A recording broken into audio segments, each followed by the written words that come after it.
Text number 19.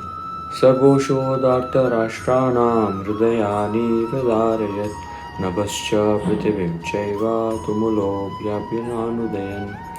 Saha, that Gosha vibration, Data Rashtraanam of the sons of the Rashtra, Hridayane hearts, Vyadarayat shattered, Nabaha the sky, Cha also, Prithivim the surface of the earth, Cha also, Eva certainly, Tumula uproarious, Abhyananudayan resounding.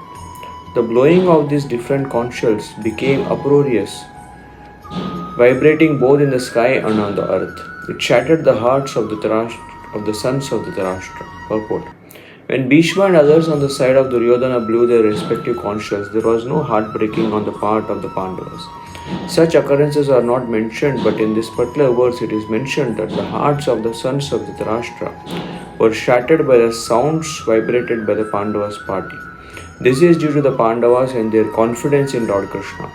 One who takes shelter of the Supreme Lord has nothing to fear, even in the midst of the greatest calamity.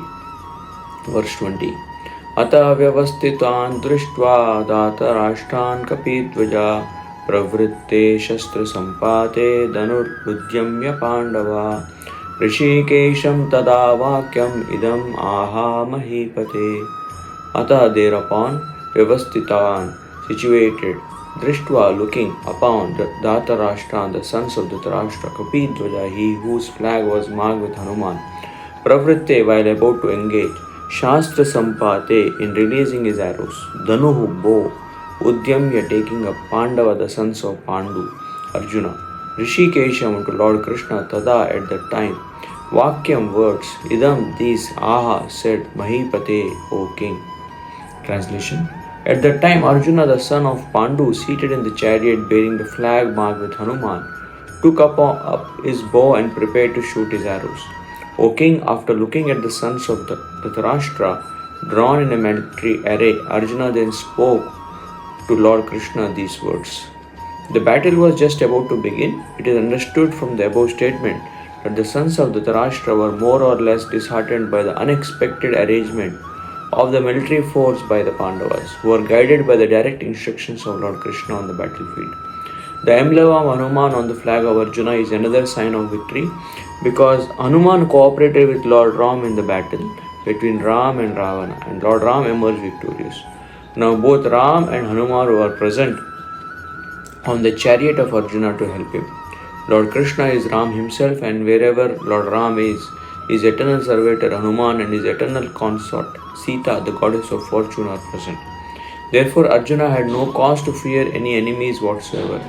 And above all, the Lord of the senses, Lord Krishna, was personally present to give him direction. Thus, all good counsel was available to Arjuna in the matter of executing the battle. In such auspicious conditions arranged by the Lord for his eternal devotee, lay the signs of assured victory. Texts 21 and 22. Arjuna uvacha senayorubhayormadhye ratam sthapayamechuta yavadetan niriksheham yodhukavan avasthitan kairmaya saha yodhavyam asmin ranasamyudhya me. Arjuna said, Senayo of the armies, Ubhaya, both, Madhye, between, Ratam, the chariot, Sthapaya, please keep, me, my, Achyuta, O infallible one. Yavat, as long as, Etan, all these, Nirikshe, may look upon, Aham, I, Yodhukama, desiring to fight. Avasthitan, arrayed on the battlefield. Khe, with whom, Maya, by me, Saha, together, Yodhavyam, have to fight. Asmin, in this, Rana, strife, Samyuddhame, in the attempt. Translation. Arjuna said, O infallible one, please draw my chariot between the two armies so that I may see those present here who desire to fight and with whom I must contend in this great trial of arms.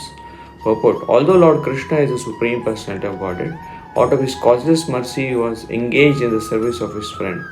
He never fails in his affection for his devotees, and thus he is addressed herein as infallible.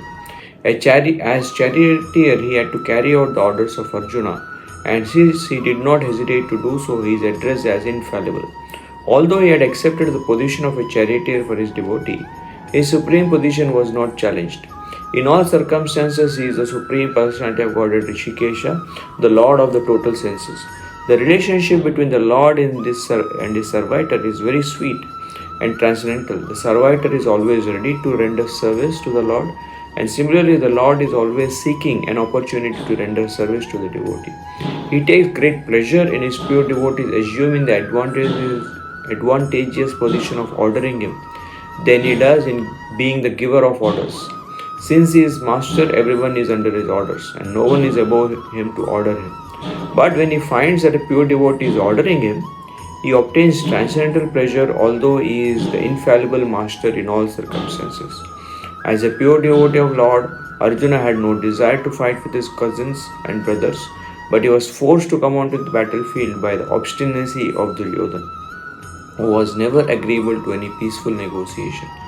Therefore, he was very anxious to see who the leading persons present on the battlefield were. Although there was no question of a peacemaking endeavor on the battlefield, he wanted to see them again and to see how much they were bent upon demanding an unwanted war. Text 23. Yotsyamanan aveksheham ye ete atra samagata dhatarashtrasya dhurbuddher yuddhe paryachikirshava. Yotsyamana, those who will be fighting. Avekshe, let me see. Aham, I, ye, who, ete, those, atra, here, samagata, assembled, dhatarashtrasya, for the son of Dhritarashtra. Durbuddhe, evil-minded, yuddhe, in the fight, priya, well, chikirshava, wishing. Translation. Let me see those who have come here to fight, wishing to please the evil-minded son of Dhritarashtra. Purport. It was an open secret that Duryodhana wanted to usurp the kingdom of the Pandavas by evil plans, in collaboration with his father Dhritarashtra. Therefore, all the persons who had joined the side of Duryodhana must have been birds of the same feather. Arjuna wanted to see them on the battlefield before the fight was begun, just to learn who they were, but he had no intention of proposing peace negotiations with them. It was also a fact that he wanted to see them to make an estimate of the strength which he had to face, although he was quite confident of victory because Krishna was sitting by his side. Text 24. Sanjay Vacha Evam Uktva Rishikesho Gudakeshena Bharata Senayor Ubayor Madhye Sthapayitva Ratottamam. Sanjay said, Evam thus Ukta addressed Rishikesha, Lord Krishna, Gudakeshena by Arjuna, Bharata or descendant of Bharata, Senayo of the armies, Ubayo both, Madhye in the midst, Tapayitva placing, Rata Uttamam the finest chariot. Translation. Sanjay said, O descendant of Bharata, having thus been addressed by Arjuna, Lord Krishna drew up the fine chariot in the midst of the armies of both parties.